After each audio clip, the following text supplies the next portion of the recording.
Assalamualaikum warahmatullahi wabarakatuh. Halo semua, nama saya Aida Fitri, mahasiswi Hubungan Internasional UIN Jakarta. Hari ini saya akan mereview buku karya Patrick E. Morgan yang berjudul The Great Power Concept. Buku ini menjelaskan tentang strategi keamanan nasional dan konsep kerjasama kekuatan besar. Buku ini menjelaskan berbagai pendekatan yang dapat diambil pemerintah dalam menghadapi ancaman keamanan, termasuk strategi kooperatif seperti konsep kekuatan besar. Jadi, mari kita mulai dan pelajari lebih lanjut konsep ini. Poin pertama, yaitu strategi keamanan nasional. Dalam buku ini, membahas beberapa strategi yang dapat ditempuh pemerintah saat menghadapi ancaman keamanan nasional.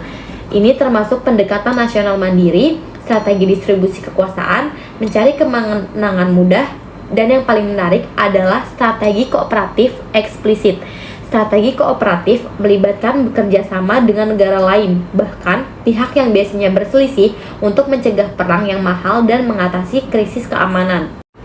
Poin kedua, yaitu membahas konsep utama dari strategi kooperatif ini adalah apa yang disebut konsep kekuatan besar. Ini adalah kesepakatan di mana kekuatan-kekuatan besar dalam sistem internasional berkolaborasi untuk mengelola isu-isu keamanan dan menjaga perdamaian.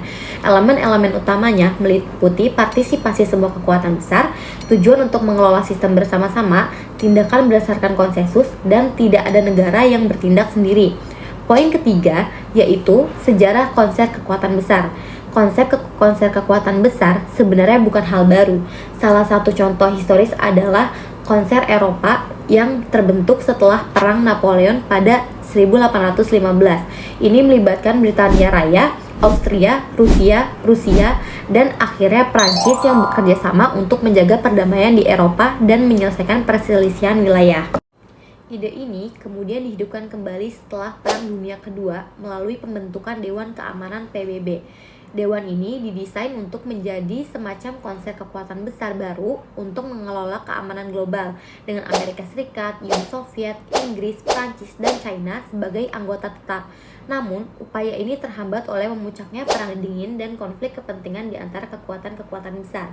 Selama Perang Dingin, ada beberapa upaya lain untuk membangun kembali konsep kekuatan besar seperti SALT, detente dengan Cina, dan pandangan Kissinger tentang negosiasi. Tetapi, perbedaan ideologi dan ketegangan politik yang besar menghalangi tercapainya kolaborasi yang efektif. Poin keempat, yaitu konsep kekuatan besar masa kini. Setelah berakhirnya Perang Dingin, Dewan Keamanan PBB menjadi lebih aktif lagi dalam masalah keamanan internasional. Namun, kerjasama di antara kekuatan-kekuatan besar mulai menurun, terutama sehubungan dengan intervensi dalam konflik internal negara lain. Kita melihat kekuatan besar seperti Amerika Serikat sering menghindari atau bahkan menentang tindakan Dewan Keamanan jika dianggap bertentangan dengan kepentingan nasional mereka. Hal ini mencapai puncaknya dengan invasi Irak, di mana Amerika Serikat berhadapan dengan penolakan keras dari beberapa kekuatan besar di Dewan Keamanan. Jadi, ada berbagai kekhawatiran tentang bagaimana konsep kekuatan besar beroperasi saat ini. Ini termasuk eksploitasi oleh kekuatan besar yang lebih kuat, kekhawatiran tentang penyebaran senjata nuklir, dan pernyataan tentang keberlanjutan konsep. Jika kekuatan-kekuatan besar terus tidak sepakat dalam mengelola krisis. Poin selanjutnya yaitu masa depan.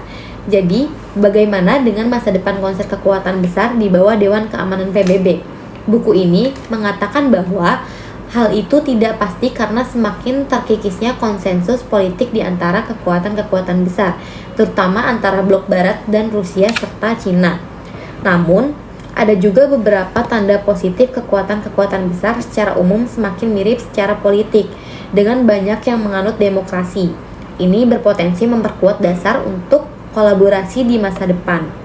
Selanjutnya, apa sih kesimpulan dari materi-materi yang sudah kita bahas? Jadi, kesimpulan dari review buku yang telah saya baca yaitu buku ini menjelaskan tentang strategi keamanan nasional dan konsep-konsep kekuatan besar.